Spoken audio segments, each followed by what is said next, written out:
Belgium ఇది యూరోప్లో ఉన్న ఒక చిన్న అత్యంత ముఖ్యమైన దేశం. బెల్జియం పేరు వినగానే మీకు మొదట గుర్తొచ్చేది చాక్లెట్లు, వాఫెల్స్, బ్రెజిల్స్ స్పాట్స్ విధంగా ఇవన్నీ కలిపి బెల్జియం అనేది ఒక చక్కటి సంస్కృతితో, గొప్ప చరిత్రతో, భిన్నమైన భాషలతో, రాజకీయ ప్రాధాన్యత కలిగినటువంటి దేశంగా తెలుసు మనకు. బెల్జియం అధికారికంగా బెల్జియం కింగ్డమ్ ఆఫ్ బెల్జియం అని పిలువబడుతుంది. దీని రాజధాని బ్రసెల్స్ నగరం. యూరోపియన్ యూనియన్కు కూడా ప్రధాన కేంద్రంగా పనిచేస్తుంది బెల్జియంలోని బ్రసెల్స్ నగరం. బెల్జియంలో సుమారు 1.2 కోట్ల ప్రజలు నివసిస్తున్నారు. ఇది 3 ప్రధాన భాషల దేశం: డచ్, ఫ్రెంచ్ మరియు జర్మనీ. ఈ భిన్న భాషలు, సంస్కృతులు కలగలిపినటువంటి దేశం అనడంలో ఎలాంటి సందేహం లేదు. చుట్టూ ఉన్న దేశాలను చూస్తే ఉత్తరంగా నెదర్లాండ్స్, తూర్పున జర్మనీ, దక్షిణంగా ఫ్రాన్స్ మరియు పశ్చిమంగా ఉత్తర సముద్రం ఉంది. అంటే ఇది కేంద్రం యూరోప్లో ఉన్న ఒక ముఖ్యమైన ట్రాన్సిట్ కేంద్రంగా ఉంటుంది. అందుకే పలు అంతర్జాతీయ సంస్థల కేంద్రాలు ఇక్కడ ఉన్నాయి. ఇవన్నీ విషయాలు ఈ వీడియోలో మనం తెలుసుకుందాం. బెల్జియం జాగ్రఫికల్గా బెల్జియం యూరప్ ఖండంలో ఉన్న ఒక చిన్న దేశం. దీని విస్తీర్ణం సుమారు 30,600 చదరపు కిలోమీటర్లు. ఇది మన ఆంధ్రప్రదేశ్ రాష్ట్రం కంటే తక్కువ పరిమాణంలో ఉంటుంది. బెల్జియంను చుట్టుముట్టిన ఉన్నటువంటి దేశాలు ఉత్తరంలో నెదర్లాండ్స్, తూర్పులో జర్మనీ, దక్షిణంలో ఫ్రాన్స్, ఆగ్నేయంలో లక్సెంబర్గ్, వెస్ట్లో నార్త్ సీ ఉంటుంది. ఫ్లాండర్స్ ప్రాంతం అంటే ఉత్తర భాగంలో ఫ్లాండర్స్ ప్రాంతంగా గుర్తిస్తారు. ఇక్కడ ఎక్కువగా డచ్ మాట్లాడతారు. వాల్లోనియా ప్రాంతం దక్షిణ భాగం. ఇక్కడ ఫ్రెంచ్ భాష ఎక్కువగా ఉంటుంది. బ్రసెల్స్ రాజధాని నగరం. 2 భాషలు మాట్లాడే ప్రాంతం ఇది. బ్రసెల్స్ అనేది ముఖ్యమైన రాజధాని నగరమే కాదు కానీ యూరోపియన్ యూనియన్కు రాజధాని నగరంగా కూడా చెప్పవచ్చు. బెల్జియం దేశంలో నదులు, అడవులు, కొండలు మరియు పల్లాల భూములు ఉన్నాయి. ముఖ్యమైన నదులు స్కెల్జ్, మ్యూస్ అనే నదులు. బెల్జియంలో వాతావరణం చాలా శీతలమైన మరియు తేమతో కూడుకున్నటువంటి సముద్ర వాతావరణం ఉంటుంది. ఇది ఓషియానిక్ క్లైమేట్ అని పిలుస్తారు. అంటే చలికాలంలో చాలా చల్లగా, వేసవి కాలంలో తట్టుకోదగిన వేడి ఉంటుంది. వేసవిలో 18 నుంచి 25 డిగ్రీల వేడి ఉంటుంది. ఇకపోతే చలికాలంలో 0 డిగ్రీల నుంచి 7 డిగ్రీల వరకు చలి ఉంటుంది. ఎక్కువగా వర్షాలు పడతాయి. ఏడాది పొడవునా వర్షపాతం ఉంటుంది. మంచు కూడా చలికాలంలో కొన్ని ప్రాంతాల్లో పడుతుంది. ముఖ్యంగా ఆర్డెన్ పర్వత ప్రాంతాల్లో అయితే. ఈ కారణంగానే ప్రకృతి అందాలు చాలా అద్భుతంగా కనిపిస్తూ ఉంటాయి. బెల్జియం యొక్క చరిత్ర. బెల్జియం దేశం నేడు చిన్న దేశంగా కనిపించినా దీని చరిత్ర చాలా సంక్లిష్టంగా ఉంటుంది. ఆసక్తికరమైన విషయం ఏమిటంటే దీని చరిత్ర చాలా ప్రాచుర్యమైనది. అనేక శతాబ్దాల పాటు ఇది వివిధ రాజ్యాల కింద పాలించబడింది. మనం ఇప్పుడు ఆధునిక చరిత్ర మరియు ఓల్డ్ చరిత్రను తెలుసుకుందాం. బెల్జియం ప్రాంతాన్ని మునుపటి కాలంలో కెల్టిక్ గణాలు నివసించేవారు. క్రీస్తు శకం 1వ శతాబ్దంలో రోమన్ సామ్రాజ్యం ఈ ప్రాంతాన్ని ఆక్రమించింది. రోమన్ల తర్వాత అనేక జర్మానిక్ గణాలు ఇక్కడ స్థిరపడ్డాయి. ముఖ్యంగా ఫ్రాంక్స్. మధ్యయుగాల్లో ఈ ప్రాంతం పలు చిన్న డ్యూక్స్గా ఉన్నటువంటి వారితో పరిపాలన చేయబడింది మరియు కౌంటీస్లో విడిపోయింది. 15వ శతాబ్దంలో బెల్జియము బర్గండియన్ సామ్రాజ్యంలో భాగమైంది. తర్వాత హబ్స్బర్గ్ పరిపాలన జరిగింది. ఇక నెదర్లాండ్స్తో బెల్జియంకున్న సంబంధం ఏమిటంటే 16వ శతాబ్దంలో బెల్జియం, నెదర్లాండ్స్ మరియు లక్సెంబర్గ్ కలిపి లో కంట్రీస్ అనేవిగా పిలువబడేవి. అంటే లో కంట్రీస్, తక్కువ కంట్రీస్గా పిలువబడేవి. స్పానిష్ హబ్స్బర్గ్ వారసుల పాలనలో ఇది వచ్చింది. అయితే 17వ మరియు 18వ శతాబ్దాల్లో అనేక యుద్ధాల తర్వాత ఈ ప్రాంతం ఆస్ట్రియన్ హబ్స్బర్గ్ తర్వాత ఫ్రెంచ్, చివరికి డచ్ పాలనలోకి వెళ్ళిపోయింది. 1830లో బెల్జియం నెదర్లాండ్ నుండి స్వతంత్రం పొందింది. ఇదే బెల్జియం దేశం ఆవిర్భవించిన సంవత్సరంగా చెప్పవచ్చు. ఇది ఒక రాజ్యంగా బెల్జియం కింగ్డమ్గా ఏర్పడింది. మొదటి రాజు లియోపోల్డ్ I స్వతంత్రం బెల్జియం తర్వాత యూరోప్లో ఒక ముఖ్య దేశంగా ఎదిగింది. కానీ కొన్ని చీకటి అధ్యాయాలు ఉన్నాయి. ముఖ్యంగా ఆఫ్రికాలోని కాంగో దేశంపై పాలన. ఇది కింగ్ లియోపోల్డ్ సెకండ్ కాలంలో జరిగింది. దీనిపై చాలా విమర్శలు వచ్చాయి. ప్రథమ ప్రపంచ యుద్ధం అంటే ఫస్ట్ వరల్డ్ వార్లో 1914 నుంచి 1918 కాలంలో బెల్జియం జర్మన్ల దాడికి గురైంది. ఇది తటస్థ దేశమైన యుద్ధంలో ప్రాణాలు కోల్పోయింది. సెకండ్ వరల్డ్ వార్లో 1939 నుంచి 1945 మధ్య బెల్జియం మళ్ళీ ఆక్రమించబడింది. అయితే యుద్ధం తర్వాత ఇది త్వరగా పునరుద్ధరించబడింది. యూరోపియన్ యూనియన్లో బెల్జియం పాత్ర ఎలా ఉందంటే, యుద్ధాల తర్వాత బెల్జియం యూరోపియన్ యూనియన్ స్థాపనలో కీలక పాత్ర పోషించింది. బ్రసెల్స్ నగరం నేడు యూరోపియన్ యూనియన్ యొక్క అధికారిక రాజధానిగా మారింది. నాటో ప్రధాన కార్యాలయం కూడా ఇక్కడే ఉంది. అంటే ఈ చిన్న దేశం ఇప్పుడు అంతర్జాతీయంగా ఒక పెద్ద ప్లేయర్గా మారిపోయింది. బెల్జియం పరిపాలన మరియు రాజకీయ వ్యవస్థ ఎలా ఉంటాయంటే, బెల్జియం చరిత్ర చాలా సంక్షిప్తంగా ఉన్నట్టే దీని యొక్క రాజకీయ వ్యవస్థ కూడా చాలా ప్రత్యేకమైనది మరియు కొంచెం క్లిష్టంగా కూడా ఉంటుంది. ఎందుకంటే ఇది భిన్న భాషలతో భిన్న సంస్కృతులతో కూడినటి దేశం. అందుకే బెల్జియం ఒక ఫెడరల్ దేశంగా, అనగా కేంద్రంతో పాటు ప్రాంతీయ ప్రభుత్వాలతో కూడిన శాసన విధానాన్ని అనుసరిస్తూ ఉంటుంది. బెల్జియం ఒక సాంఘిక రాజ్యం ఉంటే అక్కడ రాజు ఉంటాడు, కానీ ఆయన్ని ప్రతిష్టాత్మకంగా నాయకుడిగా మాత్రమే పరిగణిస్తారు. అంటే కాన్స్టిట్యూషనల్ మొనార్కీగా ఉంటాడు ఆయన. ప్రస్తుతం బెల్జియం రాజు కింగ్ ఫిలిప్ ఉన్నారు. ఆయన 2013లో సింహాసనాన్ని అధిరోహించారు. నిజమైన పాలనా అధికారాలు ఎవరి దగ్గర ఉంటాయంటే, ముఖ్యంగా ప్రైమ్ మినిస్టర్ దగ్గర మరియు పార్లమెంట్ అధికారుల వద్ద మాత్రమే అధికారాలు ఉంటాయి. పేరుకు మాత్రమే రాజు అక్కడ ఉంటాడు. పార్లమెంటరీ వ్యవస్థ ఎలా ఉంటుందంటే 2 విధాలుగా ఉంటుంది. ఒకటి సెనేటు, రెండోది వచ్చేసి ఛాంబర్ ఆఫ్ రిప్రజెంటేటివ్ అంటే ఫెడరల్ అసెంబ్లీ అనేది ఉంటుంది. ప్రజలు వీటికి ఎన్నికలు నిర్వహించి తమ ప్రతినిధులను ఎన్నుకుంటూ ఉంటారు. ప్రభుత్వం ఏర్పాటు చేయడానికి ఎక్కువ సంఖ్యలో సీట్లు గెలిచిన పార్టీలు కోఎలిషన్ అంటే మన భారత్లో జరిగే రకంగానే అక్కడ కూడా జరుగుతూ ఉంటుంది. అందరూ కలిసి ఒక ఎలిషన్గా మారి తర్వాత పార్టీని ఏర్పాటు చేస్తారు. ఎందుకంటే చాలా సందర్భాల్లో ఒక్కో పార్టీకి పూర్తి మెజారిటీ రావడం కష్టంగా ఉంటుంది. బెల్జియం ప్రత్యేకత ఏమిటంటే ఇది 3 అధికారిక భాషలు కలిగి ఉంటుంది. డచ్, ఫ్లామిష్ ప్రజలు మాట్లాడే ముఖ్యమైన భాష. ఫ్రెంచ్, వాలోన్ ప్రజలు ఈ భాషను ఎక్కువగా మాట్లాడతారు. ఇక జర్మన్ భాషను కొంచెం చిన్న శాతంగానే మాట్లాడుతూ ఉంటారు అక్కడి ప్రజలు. ఎగ్జాంపుల్కి ఒకే విధమైనటువంటి ఆలోచనలతో ఉన్నటువంటి ప్రజలు అక్కడ నివసిస్తూ ఉంటారు. ఇలా చూసుకుంటే చాలా విధాలైనటువంటి వ్యత్యాసాలు మనం అక్కడ చూడవచ్చు. ఇక్కడ రాజకీయ పార్టీలు కూడా భాషా ప్రాంతాల ప్రకారం విడిపోతూ ఉంటాయి. ఒకే విధమైన ఆలోచనలతో కూడిన పార్టీలు 2 భాషలలో వేర్వేరు పేర్లతో పనిచేస్తారు. ఫ్లామిక్ పార్టీలు అదేవిధంగా వాలోన్ పార్టీలు ఇలా పక్కపక్కనే ఉన్న భిన్నంగా పనిచేస్తారు. ఇదే కారణంగా బెల్జియంలో పలుచోట్ల సర్కార్లు ఉంటాయి. ఫెడరల్ ప్రభుత్వం, ఫ్లాండర్స్ ప్రాంత ప్రభుత్వం, వాలోనియా ప్రాంత ప్రభుత్వం, బ్రసెల్స్ ప్రాంత ప్రభుత్వం, జర్మన్ భాషా సమాజం ఉన్నటువంటి ప్రభుత్వంగా 6 లెవెల్స్లో పాలన జరుగుతూ ఉంటుంది. బెల్జియం న్యాయ వ్యవస్థ ఒక స్వతంత్ర న్యాయ వ్యవస్థగా చెప్పవచ్చు. ఇక్కడ సివిల్ లా సిస్టమ్ అనేది అమల్లో ఉంటుంది. అంటే ఫ్రాన్స్లో మాదిరిగానే చాలా విధాలైనటువంటి సివిల్ లాస్ ఇక్కడ అందుబాటులో ఉంటాయి. అంటే బ్రిటన్ అగ్రిమెంట్ ద్వారా ఇక్కడ పాలన అనేది జరుగుతూ ఉంటుంది. మామూలుగా నోటితో చెప్పి పాలన అనేది ఉండదు. ఇక్కడ సుప్రీంకోర్టు అత్యున్నత న్యాయస్థానంగా ఉంటుంది. అయితే పరిపాలనా వ్యవస్థ అనేది ఒక క్రమబద్ధంగా జరుగుతూ ఉంటుంది. బెల్జియం అంతర్జాతీయంగా చాలా శక్తివంతమైనటువంటి దేశంగా మారింది. ఎందుకంటే బ్రసెల్స్లోనే యూరోపియన్ యూనియన్ ప్రధాన కార్యాలయం ఉంది. తర్వాత నాటో ప్రధాన కేంద్రంగా కూడా ఉంది ఈ నగరం. అంటే ఇది ఒక రాజకీయ వ్యూహాత్మక కేంద్రంగా చూడవచ్చు. చిన్న దేశంగా ఉన్న బెల్జియం అంతర్జాతీయ రాజకీయాల్లో గొప్ప పాత్ర పోషిస్తూ వస్తోంది ఎప్పటి నుంచో. బెల్జియం ఆర్థిక వ్యవస్థ మరియు పరిశ్రమలు. రాజకీయ వ్యవస్థ తర్వాత మనం ఇప్పుడు చాలా విషయాలు తెలుసుకోవాలి.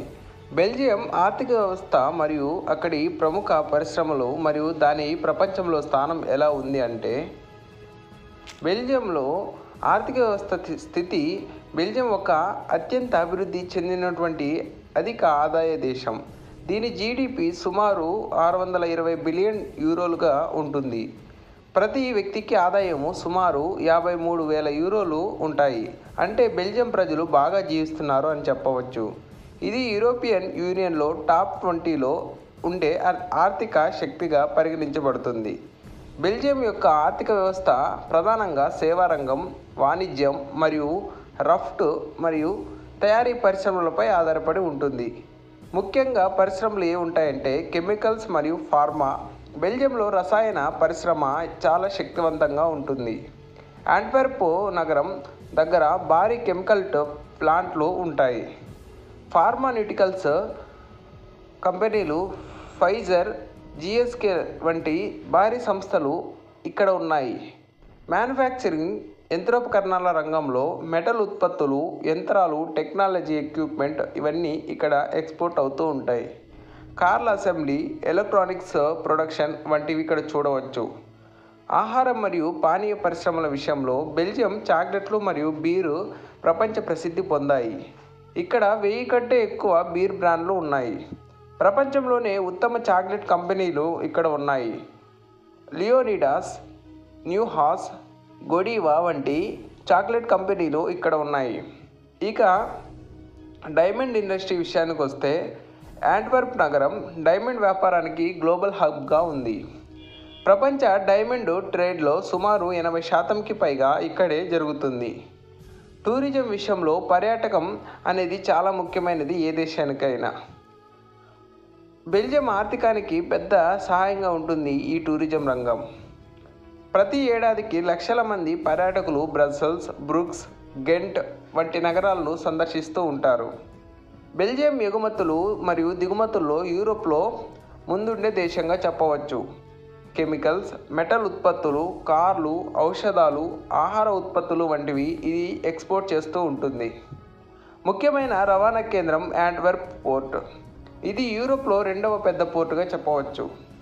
ఇది నెదర్లాండ్స్, జర్మనీ, ఫ్రాన్స్ వంటి దేశాలతో బలమైన వాణిజ్య సంబంధాలను కలిగి ఉంది. బెల్జియంలో ఉద్యోగాల్లో ఎక్కువ భాగం సర్వీస్ సెక్టార్లోనే ఉన్నాయి. బ్యాంకింగ్, ఆరోగ్యం, అదేవిధంగా టూరిజం, టెక్నాలజీ వంటి రంగాల్లో. బెల్జియన్లు సాధారణంగా అధిక స్థాయి జీవన నిబద్ధతను మరియు సమయపాలనను పాటిస్తూ ఉంటారు. వారు పని, జీవితం మధ్య మంచి బ్యాలెన్స్ని ఉంచుతూ ఉంటారు. బెల్జియం దేశం అంటే కేవలం పరిశ్రమలు మాత్రమే కాదు కానీ అక్కడ సంస్కృతి, సాంప్రదాయాలు, కళలు కూడా ప్రపంచ ప్రాముఖ్యత చెందినటువంటివిగా చెప్పవచ్చు. కళలు అంటే అక్కడ ఉండే జీవన విధానం మరియు వ్యక్తిగత నిబద్ధత వంటివి ఇక్కడ చూడవచ్చు. బెల్జియం కల్చరు మరియు ట్రెడిషన్ అనేటివి చాలా గొప్పగా ఉంటాయి. బెల్జియం చరిత్ర, రాజకీయాలు, ఆర్థిక వ్యవస్థ ఇవన్నీ ముఖ్యమైనవే కానీ చరిత్రతో పాటు సంస్కృతి కూడా చాలా ముఖ్యంగా అవసరమవుతుంది. ఇది చిన్న దేశంగా ఉన్నటువంటి దేశమైనప్పటికీ ఇక్కడ భిన్నమైన భాషలు, సంప్రదాయాలు, కళలు, పండుగలు ఉంటాయి. అంతేకాకుండా బెల్జియంలో యూరోప్లోని కల్చరల్ హబ్గా పరిగణించబడుతుంది. బెల్జియంలో 3 అధికారిక భాషలు ఉన్నాయని మనం చెప్పుకున్నాం కదా. డచ్ ఫ్లాండర్స్ ప్రాంతం వారు మాట్లాడితే ఫ్రెంచ్ వాలోనియా ప్రాంతం వారు మాట్లాడుతూ ఉంటారు. ఇక జర్మన్ భాష తూర్పు ఉన్నటువంటి ప్రాంతం వారు ఎక్కువగా మాట్లాడుతుంటారు. ఇవే కాదు చాలామంది ఇంగ్లీష్ను కూడా మాట్లాడగలుగుతారు. ప్రజల జీవనశైలి సంప్రదాయబద్ధకమైనటువంటి జీవనశైలిగా మనం ఇక్కడ చూడవచ్చు. కుటుంబంలో విలువలు, వ్యక్తిగత జీవితం యొక్క గౌరవం, స్వేచ్ఛను ఇక్కడ ఎక్కువగా కోరుకుంటూ ఉంటారు. బెల్జియం దేశం చిత్రకళ, శిల్పకళ, అదేవిధంగా సంగీతం, బహుళ భాషా సాహిత్యంలో గొప్ప ప్రావీణ్యం కలిగినటువంటి దేశంగా మనం ఇక్కడ చూడవచ్చు. ముఖ్యమైన చిత్రకారులు రూబెన్స్, మ్యాక్రిడ్ వంటి చిత్రకారులు ఇక్కడి నుంచే వచ్చారు. సంగీతంలో బెలియన్స్ జాజ్, క్లాసికల్ మరియు ఎలక్ట్రానిక్స్ మ్యూజిక్ను చాలా ఇష్టపడుతూ ఉంటారు. ప్రసిద్ధి చెందినటువంటి టోమరల్ ల్యాండ్, అదేవిధంగా ఈడియం ఫెస్టివల్ ఇవన్నీ కూడా చాలా ప్రసిద్ధి చెందినటువంటివి. బెల్జియంలో క్రిస్టియన్ సాంప్రదాయాలు ప్రముఖంగా ఉండే పండుగలు ఇవి. చాలా ముఖ్యంగా చూసుకుంటే క్రిస్మస్ పండుగను గొప్పగా చేసుకుంటారు బెల్జియం దేశస్థులు. బిన్నే కార్నివాల్ అనేది యునెస్కో వారసత్వ ఉత్సవంగా గుర్తింపు పొందింది. వేషధారణ, డ్రిమ్స్, గ్రిల్స్ అనే ప్రత్యేకమైనటువంటి పాత్రలతో ఇది ప్రత్యేకంగా ఉంటుంది. జైంట్స్ ఫెస్టివల్ 10 రోజుల పాటు జరిగే ఈ కల్చరల్ ఫెస్టివల్ ఉత్సవం సంగీతం, డ్రామా, స్ట్రీట్ షోలు ఇవన్నీ కూడా ఇందులో భాగంగా ఉంటాయి. బ్రజిల్స్ ఫ్లవర్ కార్పెట్ ప్రతి 2 ఏళ్లకు ఒకసారి బృహత్తరమైన పుష్పాల తోరణం గ్రాండ్ ప్లేస్ వద్ద వేస్తారు. ఇది ఒక కళా నృత్య విధానంగా చూడవచ్చు. బెల్జియం దేశం మధ్యయుగపు నగరాలు, గోతిక్ మరియు బరోక్ శైలిలోని చర్చిలు, కోటలు, వాక్యూమ్ వీధులు వంటి భవన నిర్మాణాల్లో గొప్ప సంపద కలిగి ఉంది ఈ దేశం.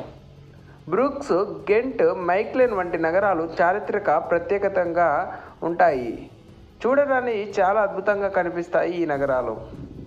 చాలామంది ఫ్రెంచ్ ఫ్రైస్ ఫ్రెంచ్లో పుట్టాయి అనుకుంటారు, కానీ ఫస్ట్ ఫ్రెంచ్ ఫ్రైస్ తయారు చేసిండేది బెల్జియం దేశంలోనే. ఇక్కడ ప్రముఖ వంటకాలలో బెల్జియం చాక్లెట్లు ప్రత్యేకమైనవి. తర్వాత బెల్జియం వాఫెల్స్ చాలా ప్రత్యేకంగా చూడవచ్చు. ఇక చివరిగా ఫ్రెంచ్ ఫ్రైస్, ఇంకా చాలానే ఉన్నాయి ఇక్కడ మనం చూడడానికి.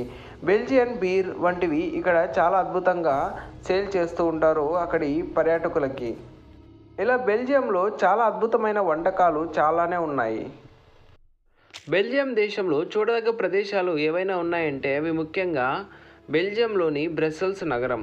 బ్రసెల్స్ రాజధాని నగరం. ఇక్కడ చూడవలసిన ప్లేసెస్ గ్రాండ్ ప్లేస్, ఇది యునెస్కో వారసత్వ సంపదగా గుర్తించబడింది. అటోమియం, అదేవిధంగా మ్యానోకెన్ ఫీస్. తర్వాత బ్రూక్స్ నగరం, ఇది మినీ వెనిస్గా పిలువబడుతుంది.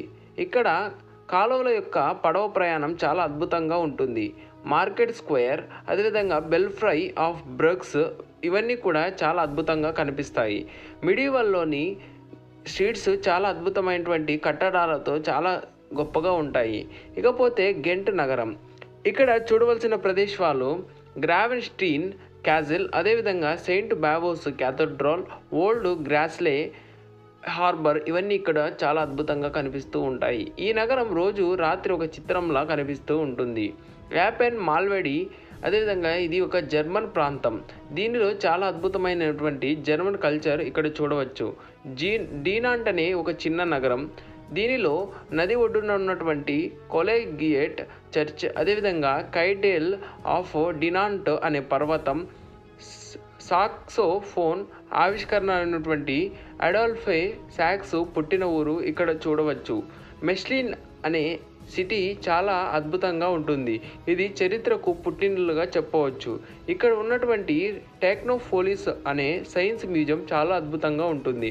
ఇక టాయ్ మ్యూజియం కూడా ఇక్కడ చూడవచ్చు. ఆర్డెన్ అడవులు, ఇక్కడ ట్రెక్కింగ్, కయాకింగ్, క్యాంపింగ్ వంటివి ఇక్కడ వేసుకొని చాలా అద్భుతంగా ఎంజాయ్ చేయవచ్చు. లూవెన్ అనే సాంస్కృతిక కేంద్రం, ఇది చాలా అద్భుతమైనటువంటి ప్రాచీన యూనివర్సిటీ నగరంగా చెప్పవచ్చు. లియోవెన్ లైబ్రరీ, టౌన్ హాల్ అద్భుతమైనటువంటి గోతిక్ నిర్మాణంతో ఉంటుంది.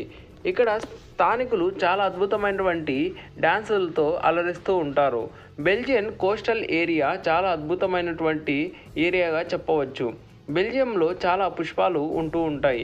ఇక్కడ అద్భుతంగా ముఖ్యంగా చూసుకుంటే గ్రాండ్ ప్లేస్ అనే ప్రాంతంలో ఫ్లవర్ కార్పెట్ ఫెస్టివల్ జరుగుతూ ఉంటుంది ప్రతి సంవత్సరం.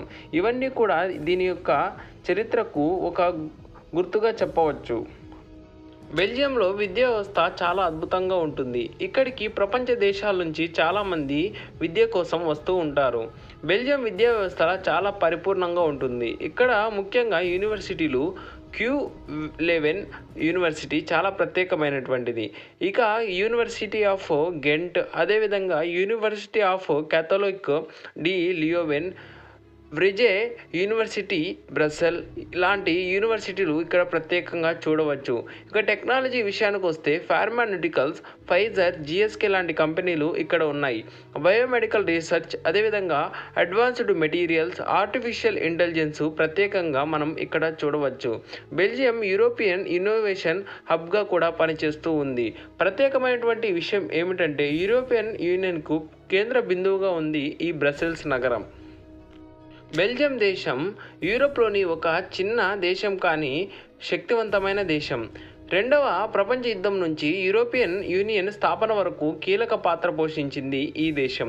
3 అధికారిక భాషలు డచ్, ఫ్రెంచ్, జర్మన్తో కలుపుకొని వివిధ ప్రాంతాల కలయికతో అద్భుతమైన మానవతా విలువలు కలిగి ఉన్నటువంటి దేశంగా చెప్పవచ్చు. ఇక రాజకీయ వ్యవస్థ రాజశాసిత ప్రజాస్వామ్యంగా ఉంది. రాజు, ప్రధానమంత్రి, పార్లమెంటు వ్యవస్థ ముగ్గురితో కలుపుకొని ఈ దేశం అభివృద్ధి పథంలో ముందుకు సాగుతుంది. ఆర్థిక వ్యవస్థ బెల్జియం ఒక అభివృద్ధి చెందిన దేశంగా ఉంది. కెమికల్స్, ఫార్మా, డైమండ్స్, చాక్లెట్లు ప్రధాన రంగాలుగా ఇక్కడ చూడవచ్చు. ప్రపంచ ప్రసిద్ధి కలిగినటువంటి ఉత్సవాలు, కళలు, సంగీతం ఇక్కడ మనం చూడవచ్చు. మల్టీ కల్చరల్ సంస్కృతికి ప్రతీకగా ఉంది ఈ దేశం. చాక్లెట్లు, వాఫెల్స్, బీరు, ఫ్రైస్ అదేవిధంగా బెల్జియం యొక్క ప్రత్యేకంగా చూడవచ్చు. ఇక్కడ స్ట్రీట్ ఫుడ్ నుంచి గెర్మెట్ క్యూజిన్ వరకు విభిన్నతకు ప్రత్యేకగా ఉంటాయి. ఇవన్నీ కూడా బ్రూక్స్, బ్రసెల్స్, గెంట్ వంటి చారిత్రక నగరాలు చూడడానికి చాలా అద్భుతంగా కనిపిస్తూ ఉంటాయి. ఇక్కడ ప్రకృతి ప్రదేశాలు, మ్యూజియంలు, ఫెస్టివల్స్ ఇవన్నీ కూడా ఆకర్షణీయంగా ఉంటాయి. కేయు, లియోవెన్ అదేవిధంగా గెంట్ యూనివర్సిటీ లాంటి ప్రపంచ స్థాయి యూనివర్సిటీలు చాలా ప్రసిద్ధి చెందినటువంటి విద్యా సంస్థలుగా ఇక్కడ ఉన్నాయి. టెక్నాలజీ, బయోటెక్ రంగాల్లో అగ్రగామి దేశంగా ఉంది బ్రసెల్స్ నగరం. అదేవిధంగా బెల్జియం దేశం చాలా అద్భుతమైన దేశంగా కూడా అక్కడి ప్రజలు చెబుతూ ఉంటారు. ఇది ఒక చిన్న దేశం కానీ దాని ఆత్మ, కల్చర్ అదేవిధంగా ఆవిష్కరణ పరిమితి లేనిదిగా ఉంటుంది. ఇది ఒకప్పుడు యుద్ధ భూమి, ఇప్పుడు సమాధానానికి కేంద్రంగా ఉంది. అంటే ఒక స్ట్రెంగ్తెన్ కంట్రీగా ఉంది. ఇది ఒకప్పుడు సామ్రాజ్య శక్తి, ఇప్పుడు ప్రజాస్వామ్య అభివృద్ధికి మోడల్గా కనిపిస్తూ ఉంటుంది. ఈ దేశానికి వెళ్ళాలంటే చాలామంది ఇష్టపడుతూ ఉంటారు. ఈ వీడియోపై మీ అభిప్రాయాలను కామెంట్ రూపంలో తెలియచేయండి.